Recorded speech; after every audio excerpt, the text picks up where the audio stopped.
Misak Manoukian est né le 1er septembre 1906 en Turquie, dans une famille arménienne.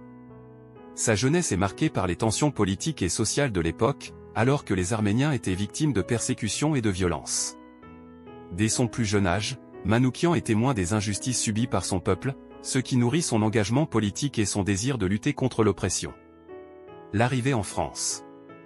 Dans les années 1920, Manoukian émigre en France et s'installe à Marseille.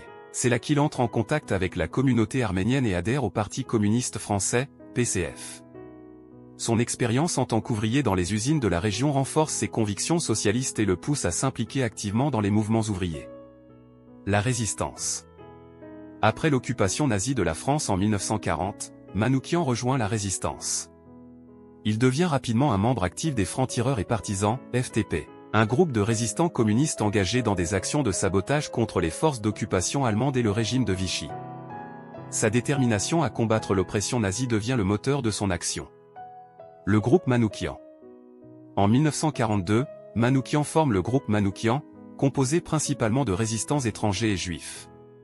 Le groupe mène des opérations de sabotage, des attaques contre les troupes allemandes et des actions de propagande.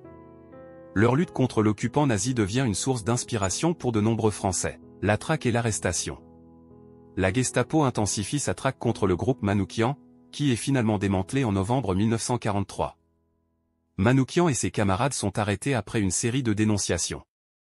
Ils subissent des interrogatoires brutaux et sont détenus dans des conditions inhumaines dans les prisons françaises. Le procès et l'exécution. En février 1944, le procès du groupe Manoukian s'ouvre à Paris. Les membres du groupe sont accusés de sabotage, de terrorisme et d'assassinat. Malgré leur défense courageuse et leurs déclarations passionnées, ils sont condamnés à mort. Leur exécution au Mont Valérien, le 21 février 1944, est un acte de bravoure et de résistance contre l'oppression nazie. Héritage et mémoire. L'héritage de Misak Manoukian résonne à travers les décennies. Il demeure une figure emblématique de la résistance contre l'occupation nazie en France.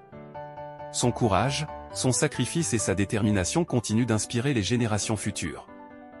Des monuments, des rues et des écoles portent son nom, rappelant à tous le prix de la liberté et de la justice.